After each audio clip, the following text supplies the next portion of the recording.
I sent the text just after the plane left the ground. No dramatic pauses. No crying emojis. Just, flight lands 3 p.m. Can someone pick me up? I just buried my husband. Military funeral overseas, folded flag in my arms, 21 shots into the cold air. I wasn't the one carrying the casket, but it felt like the heaviest thing I'd ever held. We'd been married for years, most of it spent apart. Deployments don't wait for anniversaries, and love doesn't keep score. All I asked for was a ride home. The reply came before we hit cruising altitude, from my brother. We're busy, get an Uber. 2 minutes later, my mother. You should have planned better. No. How was the funeral? No. We're proud of him. Not even a, we're sorry. Just quick, cold, surgical responses. I sat by the window, staring past the clouds, into a silence that wasn't born from grief. It was the stillness that comes when you finally see things for what they are. You expect family to hold you, but sometimes they're the ones holding the knife. So, I typed back one sentence. No worries. That was it. No anger. No guilt trip. Just nothing. When we landed, I didn't cry, didn't wait. I tightened my coat, walked past the baggage claim, past the hugs and welcome home banners, straight to the black SUV idling by the curb. Because while they were too busy to show up, they didn't know who had shown up, or what I'd brought back from the base. That night, I stayed off social media. No posts, no messages. But when the 9 p.m. news aired, their phones lit up, and I know they saw it. I can picture the forks falling. My mother's wine glass hitting the floor. The segment was under a minute. Evening news right after weather, before sports. The Anneker's calm voice. Today, a widow returned from her husband's overseas military burial. Alone, but not unnoticed. Footage rolled. The black SUV, me stepping out in black. Flag folded in my hands. Behind me, 3 Marines in full dress, 2 women, 1 man, standing tall like shields. The camera caught the moment I turned and passed a small, white ribboned box to one of them. In a rare tribute, the late soldier's former unit provided a personal escort, the reporter explained. The widow declined interviews but left a handwritten note. My handwriting filled the screen. If you ever find yourself standing alone at the edge of grief, don't look for those who left you there. Look for the ones who show up anyway. RM. They didn't need to say my name. Everyone in that group chat knew. Final shot. Me between 2 Marines, head high, walking into the SUV. No tears. No plea for sympathy. Just truth. Televised. And in living rooms across the city, my mother's kitchen, my brother's condo, silence took over. The group chat stayed dead for 24 hours. No apologies. No. I saw the news. Just quiet. The kind that says everything. My sister-in-law finally messaged, "Was that you on Channel 5?" I didn't answer. She didn't ask again. But the image spread anyway. Me, draped in grief yet unbroken, flanked by Marines. The ones who left me stranded were scrambling now. First, my mom. Posting an old 4th of July photo of me and my brother as kids, caption, "Family above all, always." I didn't like it. Didn't comment. I didn't need to. Because the top reply was from someone else. You didn't even pick her up from the airport. And then it started getting shared. And shared again. Not by me. By people who still know what loyalty means. He sent me a single text. 1 plain sentence. Didn't know it was that serious. You should have said something. I read it twice. Then I laughed.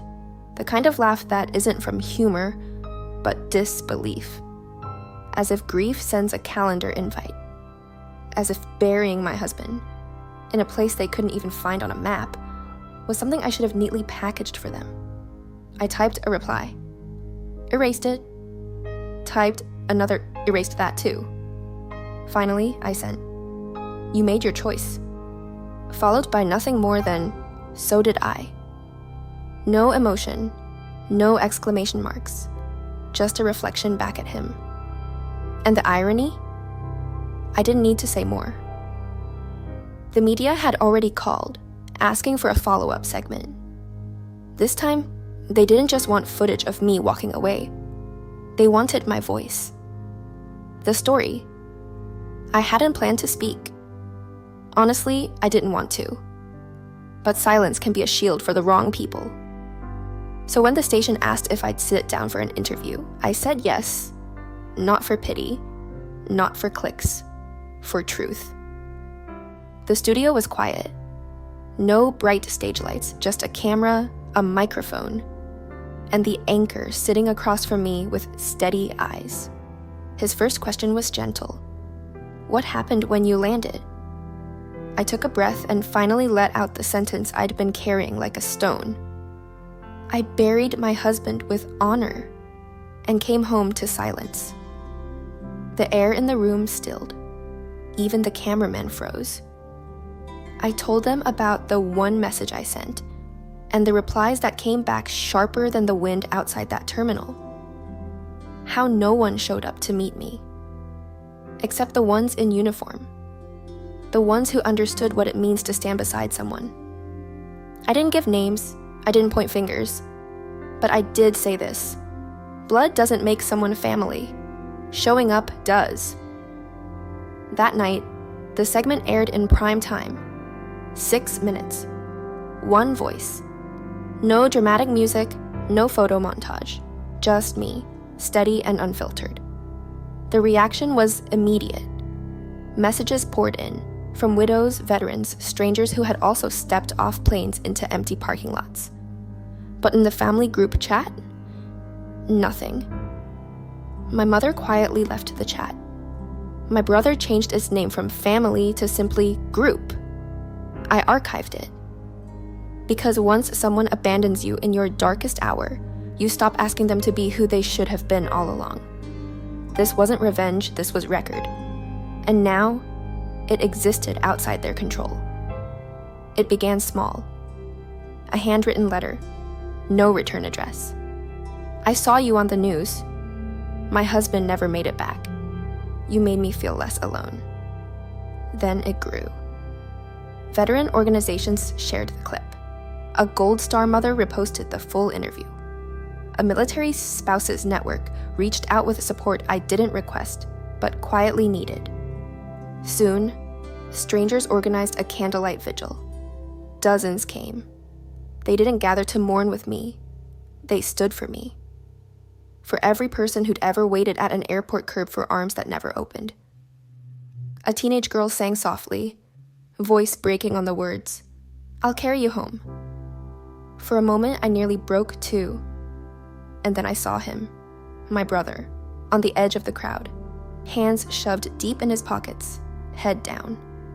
He didn't speak, didn't approach, but he saw. He saw strangers lift what family refused to touch. The next morning his text came. Didn't think it'd get this big. I stared at the screen, thought of all the things I could say, and finally typed, "Grief builds walls or it builds bridges. You chose yours." No reply. And that was fine, because this story was no longer for him. It was for the people watching quietly from the sidelines, whispering, "Me too." For the ones who needed to know that dignity can take root in the soil where disappointment once lived. Weeks passed. The letters didn't stop. Neither did the flowers on my porch. But something in me had shifted. And that change was mine to keep. I never wanted to just be someone's sad story. I wanted to create something. So I did. It began with a name, the Welcome Project, a nonprofit for military spouses who return to empty airports, airport pickups, meal trains, care teams. Not pity, presence. The kind that actually shows up. Word traveled fast. Within 3 days, volunteers from 5 different states had signed up. One person donated a van. Another offered her event space without charging a cent. By week 2, our first welcome team stood at JFK arrivals holding a sign that read, "We've got you." Someone snapped a photo. It went viral. And then my mom called. I let it ring. She left a voicemail, her voice cracking before she even finished the second sentence. "I didn't know how to help. I didn't think you'd want us there." I deleted it, not out of spite, out of peace, because I no longer needed it. Some wounds don't close because someone apologizes. They close because you stop bleeding for the people who stood by and watched you drown. My brother reached out too. He sent a donation receipt. Anonymous. I knew it was him. I didn't answer. This wasn't about guilt. It was about truth. The kind that buys vans, packs, care kits, and waits at airport gates when no one else does. Sometimes you don't burn bridges. You just build better ones somewhere else. When people ask me what started it all, this project, this movement, I smile and say, a flight that landed at 3 p.m. and nobody came. They called it a quiet revolution. The front page showed me at a welcome event, arms wrapped around a young woman clutching a folded flag. Her smile was small, her eyes red. The caption read, "From grief to ground crew. How one widow changed coming home." The day it printed, an unknown number texted me a screenshot of the article. No message. I recognized the number. My mother's. That night, I was invited to speak at a memorial for military families. Not a performance, not a speech. Just a story. I stood at the podium, the air heavy with candlelight and wind. Faces in the crowd, some proud, some broken, waited. I told them what happened, without bitterness, without naming names. I spoke of Liam, my husband, his laugh, his letters the day he told me, "If something ever happens to me, don't let silence win." And I hadn't. When I stepped off stage, a woman in pearls took my arm. Her eyes were wet. "My daughter was on your first welcome pickup. You saved her." I gripped her hand like that was all we needed to say, and then, over her shoulder, I saw them, my mother and my brother, standing under a tree. They hadn't been invited. They didn't announce themselves. They just watched. And I let them. No wave, no smile. Only the space between us filled with everything they never said. Sometimes punishment isn't anger. It's replacement. It's watching strangers cheer for the daughter you forgot to meet at the gate. I used to think closure came with an apology, a phone call, the right word said at the right time. But it didn't. It came one quiet night in my kitchen, folding a Welcome Project t-shirt into a care kit for a widow I'd never met. No group chats, no waiting for, "We're here." Because now, I was the one showing up. The doorbell rang, a volunteer dropping off supplies. A young couple, both former military, newly married. She hugged me like we'd known each other forever. And in a way, we had. Not through family ties, but through the kind of truth that connects survivors of silence. I never replied to my mother's last message.